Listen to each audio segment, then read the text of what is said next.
Terrorism is a known term in Cuba. This country has suffered attacks from the extremist right-wing Cuban American living in the United States. That's why people like the Cuban Five were in Miami to gather information and prevent terrorist attacks. We are in 23rd Avenue, one of the most centric streets here in Havana. These five faces can be found everywhere. The Cuban Five are symbols of patriotism, but also victims of the hate that remains in the United States towards Cuba. Their case is the proof that the intentions of destroying the Cuban Revolution are intact. We had the chance to talk to RENE Gonzalez, one of the Cuban Five that finished his sentence. He was born in the United States but came here when he was 5. He was recruited to gather information about terrorism against Cuba. Now, he and the other 4 are considered heroes. So let's talk about something that I've been wondering about for years, because my generation, in a way, grew up with your fight. What did you miss the most when you were in prison about your life here in Cuba? Well, I missed, of course, my family. Having my family together with me, seeing my daughters growing up without her father. Don't forget that I had to be about 8 years before I could see Yvette again. So it's difficult to deal with that. You saw her like a baby and then like a growing child? Yeah, she was 4 months old when I was arrested. And then the prosecutors imposed limitations in my family rights. So the next time I saw her, she was already a year old. And then I could see her, once in a while for about 2 or 3 times before she came back to Cuba. She was 2 at the time when she came to Cuba. And then she was 8 years old when I was able to see her again. And besides your family, what else did you miss about Cuba? Everything. I missed the Cuban society, my life in Cuba. Of course, the freedom of being here. And I missed being part of the Cuban changes and the Cuban politics and the Cuban social life, because I believe it's a very important moment now. So we had to leave all of that through the information that we received from the embassy and from the families, and it's not always the same. But did you think it was worth it, your years in prison, even though you had to leave your family? Yeah, I believe so. I have no remorse. We have a strong sense of duty, and it grows up when you are in jail. So, you have to pay the price for doing the right thing sometimes. Unfortunately, the world is not fair. It is like it is. And it was a price that we had to pay for that. But I never had any hesitation at all or any remorse. And I believe it was worth it. We took the time to grow up as human beings, to become better persons. And I believe we achieved that. And I'm fine with it. How did you feel when you came back? That first moment in which you saw Cuba for the first time in 15 years? Well, for me, it was strange, because it was as if I had left a few days ago before. I mean, it was like when I came here and I saw Cuba, I realized that this is the place where I belong to. Interestingly enough, when I left Cuba, I stole a plane, and I left the Cuban shoreline on the Santa Cruz del Norte. And the last thing I saw in Cuba was the smoke tower of the thermoelectric plant in Santa Cruz. And it was a coincidence, but when I came back, the first thing I saw in Havana was that plant. I was coming from Bahamas, on Cuban airline. And I saw that plant, the same place that I have seen the last time when I left. And then I landed here. Of course, I saw my family, and it was like we'd been separated for just a little while. So As I told you, I missed everything. I missed my family. I missed my wife's coffee, so I can invite you for one now. Okay, I would love that too. Thank you. Okay, let's go.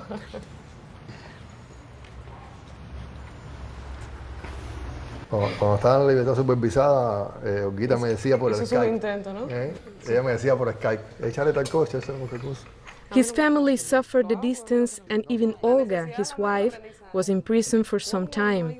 Their two daughters grew up without a father. His coming back is a reconstruction of his family, but also a renewed hope in the possibility of seeing the other three free. You were talking about your family. How did you miss your family when you were in prison? What could take a person to make this kind of sacrifice for your own life and for your family?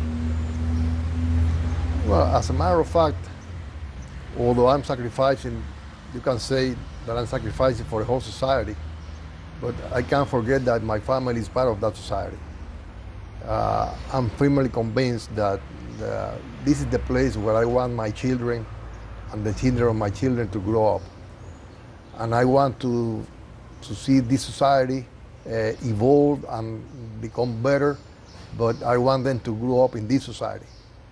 So in some way, when I sacrificed for the whole of the Cuban society, I'm also thinking of them, because this is the place where they are going to grow up and when they're going to develop as human beings. So for me, there is no contradiction at all. I mean, the motherland is my family, is my friends, is the people of Cuba. So I didn't see any contradiction at all since the beginning. There's a tendency in the international press that used to say that the Cuban Five were spies. I mean, generally when you look it up on the web, that's what it said. Were you spies? Well, spy is a generic word. It's a verb. It describes an action. So if you use it lightly, you can say, well, I don't know, if I look through the window to my neighbor, I'm spying on him. But here we are talking about a legal case. We are talking about a legal process where the law was applied to us incorrectly. So that's when the use of the general term contradicts what happens on the trial. Spying, legally speaking, means that you are trying to seek protected information from another country, from another government, and that's the point of rupture between the general use of the term and what we were doing there. And it's important because it means life sentences, and it means 20, 30-year sentences. So you have to clarify that whenever you talk to people about the case. We never were looking for any information that was protected by the United States government. We were not interested in it. We never tried to obtain it. So that's why we always challenge the use of the word spy, because legally speaking, we were not committing espionage. So why were you and the other four, which make the case of the five, why were you in Miami? Well, I grew up in Cuba. I came here from the United States when I was 5. And my whole generation witnessed how Cubans were being killed and hurt by violent activities committed from people coming from Miami. And that was my main motivation. We have to bury the victims of the Cuban airliner which was blown up in 1976. And the guy who made that possible is still living in Miami. And everybody here is a terrorist. And everybody here knows that they have training camps in Miami, that they announce those training camps. They have offices open where they advocate terrorism against Cuba. We even know that they have Congress people there who in the Capitol, they advocate for the killing of Cuban leaders. So for me, it was a no-brainer. I mean, if you are a patriot and you're asked to protect the life of your people from things like that, you just say yes, and that's what I did. Since you came here, you've been working for this, for the other 4, and now the other 3, because Fernando is here too. And one of the main actions It was a campaign of wearing or of one day a yellow ribbon or a yellow cloth in general, which was very well received by the Cuban people. It's an example. Even had a song. It was a very interesting campaign, which uses a cultural motive from United States. What else has been doing in order to get the other three back here? Well, to start with, one of the concepts behind the whole process against us is that, from the point of view of the prosecutors, as human beings, the Cubans here have less value than the Americans. Unfortunately, that's their point of view. And we wanted to convey to the US people precisely the opposite, that we are as humans as they are, that we have family like they have, and that the Cuban people expect is 5 sons, like any family expects somebody coming from jail. So usually, basically, that's the point I try to make anytime I try to mobilize or to have some ideas, to expose some ideas in their work for the fight. We're trying to take the message to Washington that the Cuban people as a whole see the 5 as their own sons, as their own brothers, as their own fathers. And that's basically what we're working on. We had recently the Journey, 5 Day for the 5, where people went to Washington and defended the 5 over there in the White House and Congress. And most of the things that I'm trying to do is to focus on Washington, all the potential that we've created during those years for solidarity with the 5. What do you think it should change or mass change in United States, in Washington, D.C. specifically, in order to solve this case? Well, I believe things are changing in the right direction. Are you optimistic right now about it? I'm lightly optimistic. I believe that the whole scheme of relations with Cuba is exhausted. And I believe that maybe for the first time, the American society and the factors that lead on the American society are realizing that. The blockade is under fire because they realize that they are missing the opportunity to be here now when we are doing some changes which they could take advantage of. And the whole discourse against Cuba is starting to change, I would say, at a fast pace. And I believe that's what it takes. It takes for them to realize that they are losing more than they are winning by keeping this policy against Cuba. And I hope that soon they realize that they better deal with Cuba as a neighbor, as a friend, and change that dynamic against Cuba, which is already exhausted and it's been in place for too long, for 55 years. Could you describe why was it an unfair trial? Well, it's not only me, and it's good that the people know that, because most of the information about the trial is unknown for the American people and from the masses. It was the United Nations group on arbitrary detentions, the one who ruled that a trial had been arbitrary and didn't comply with the Constitution of the U.S. It's Amnesty International also the one who is saying that after having reviewed the whole record of the trial.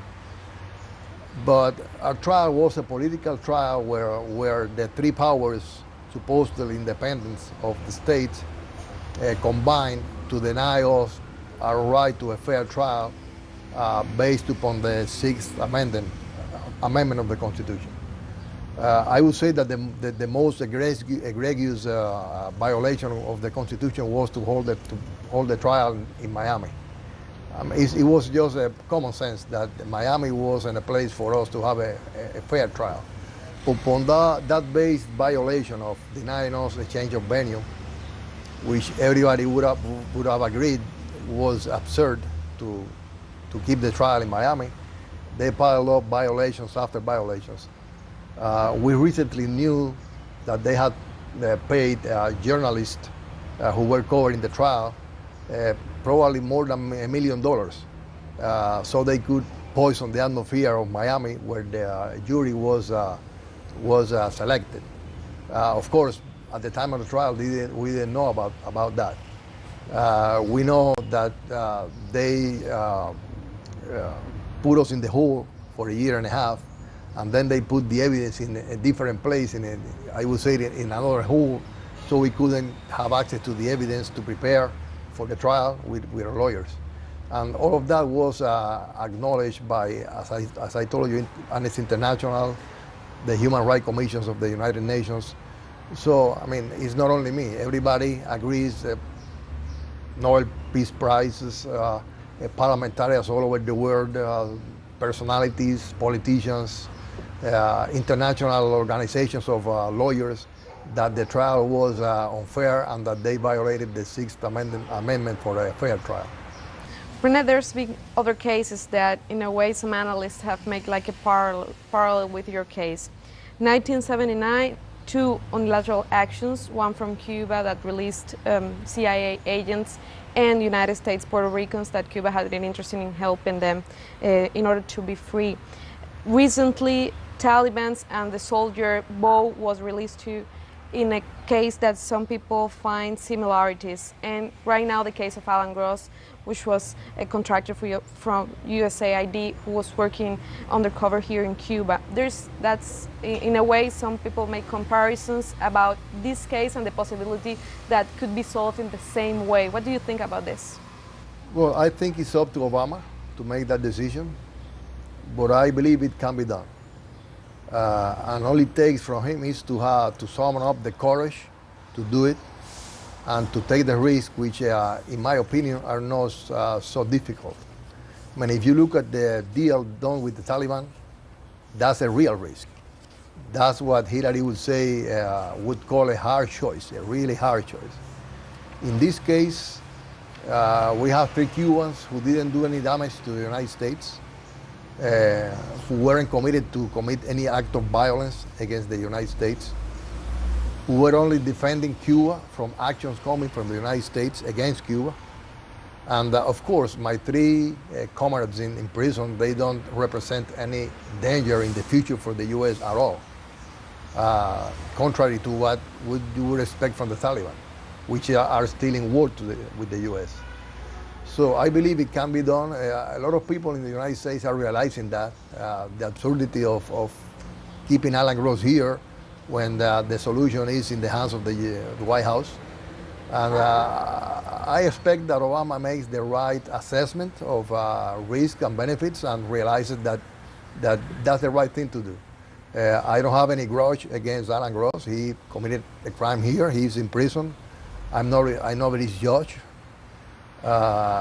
So I wish him, the best to go with his family, but we cannot expect that Cuba is going to make a unilateral gesture when the United States doesn't do the same. So I believe that the government should sit and talk about not only these issues, but the rest of the issues that divide us. What's the situation of the other 3? Ramon, Gerardo, Antoni, that remains there. How many years are left in order for Antonio is supposed to get off of jail on 2017. And Ramon would finish his sentence in 2024, which by coincidence is the same time when Alan Gross would get out of jail.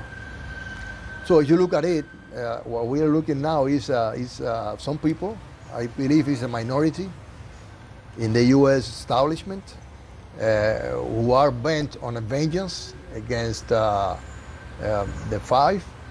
And at the end, they have to decide whether it is worth to keep Alan Gross here until 2024 just for the sake of keeping Gerardo in jail until he dies for a crime he didn't commit. And it's important that everybody knows that the prosecutors knew that he didn't commit that crime. So I hope again that the U.S. government do the right thing and they put an end to this sooner than 2024 or 2017. Right now there's a midterm election this year, and afterwards it's supposed to, 2016, presidential elections. So it's very important what the public opinion should know about this. I've read something you said sometimes, and you said, why am I innocent? Because no country should punish to the sons of other country for the same reasons that would make heroes the sons of their own. You've lived in the United States for almost 30 years in different situations. You were born there. Do you believe that if the public opinion in the United States knew the case, this would be easier? Well, it's not only me. I mean, the U.S. government also believes that. And that's the reason why the U.S. press didn't cover the case. I mean, they knew that by putting us on trial for those charges, they were committing a crime, and they decided that the U.S. people shouldn't know about the case. And when you look at this case, this is a case that everybody there should have known about. I mean, everybody knows that in the U.S. society, there is always a couple of legal cases which are making the news to keep people busy, entertained with the, I don't know, a wife who cut his husband's head, or somebody who adopted somebody else. And then you have this trial, which is the longest trial in the U.S. history, which deals with terrorism, which deals with espionage, supposedly, which deals with a murder incident in international waters, supposedly, according to the prosecutors, with witnesses who go from a presidential advisor to 3 generals who testify for the defense without receiving any payment. And the U.S. people didn't know about that. No press was interested in covering that trial. It's absurd. And the only reason is that they knew that if they had covered that trial, and if the U.S. people had known about this case, not only the case of the 5, the whole legal system in the U.S., the federal legal system, would have been in question in front of the whole U.S. society. So I believe it is important that the U.S. people know about the case. Let's talk about a different topic, not about the case. Here in Cuba, there's a perception, not only a perception, an idea that you, the 5, are the modern heroes. For the young people in Cuba, you are the proof that the intentions of destroying the Cuban revolution remains intact. Those intentions after 55 years of revolution. How do you feel about this trust that people in Cuba have towards you, the 5? Well, maybe it's a little bit excessive, in the sense you're being that, modest. No, in the sense that there is a lot of Cubans who would have done the same thing that we did. I would say millions of Cubans would have done that. So I'm just one of them, and the 5, we are just 5 of them. So there is a little bit of luck in this. It was us, but I'm sure that a lot of people in Cuba would have done the same, and they would have defended not only Cuba through the trial, but even our own human dignity, which was a target on the trial. That said, I believe that, you know, being considered a hero by the Cubans, I mean, for me, it's just a compromise. It's a condition that you can lose if you don't do the right things in the future. So you have to be very mindful of that. You have to be aware that for people you represent a paradigm that you have to defend, that you have to keep high, and well, that's what I plan to do. It's like a responsibility. Well, it is. It's a compromise. It's responsibility. It's a condition that demands from you high standards in your daily life, and I don't forget that. You're now working a lot in order to free the other 3, but after that, we all hope that they will be freed soon. What would you like to do? I'll never give up on flying. That's my vocation. I love aviation, and I'll be happy to fly in any condition, even voluntary. I don't know, but I love flying. And on the other hand, I'm a Cuban revolutionary. I believe we are living very interesting times in Cuba, which I believe is a time which is we're living in Cuba now. So I'll do whatever I need to do to be part of it, to put my efforts into helping my country to become a better place, a better society, and to build the socialism that we have always dreamed and deserved. And I want to be part of that. Thank you very much, Rene. It's been such a pleasure to hear a hero and a pilot. Thank you. Thank you. You're welcome.